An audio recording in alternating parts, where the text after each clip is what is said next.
for people to reach out to home sellers. There's a lot of younger people who are getting into this who they really don't have any intention on ever closing on the property. So there's a thing out there called wholesaling.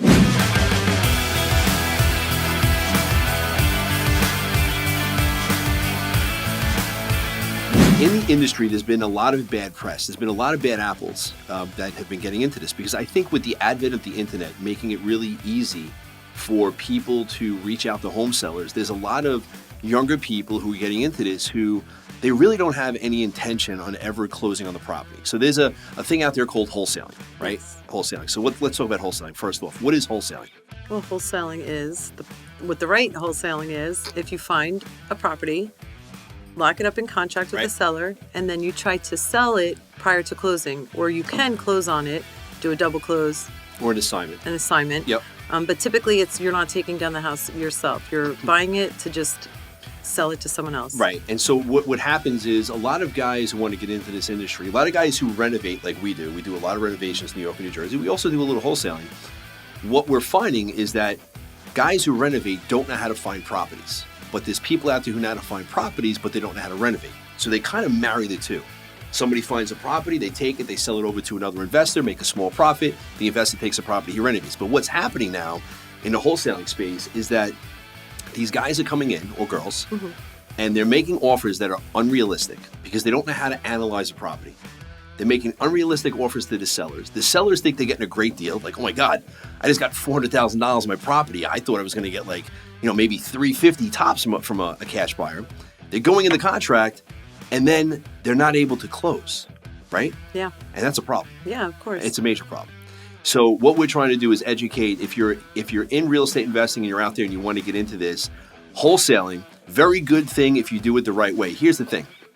If you're going to tell a seller that you want to buy their property and you make them an offer and you go into contract and you put down a down payment, you better damn well make sure if you can't sell that property to somebody else that you close on it yourself. Yeah. It's important. Or that you have some kind of an inspection clause in there.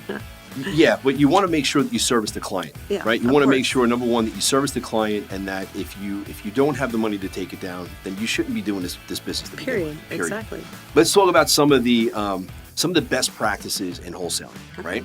So first thing, the ethics of wholesaling. Number one is make sure that you say you're going to do what you're going to do and you actually follow through.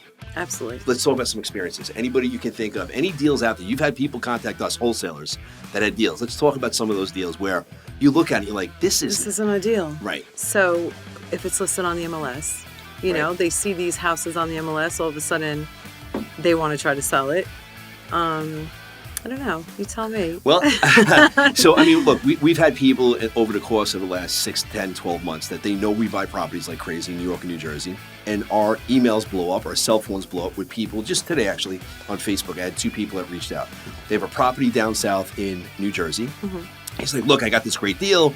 I'm like, first I asked them, are you in contract with the sellers?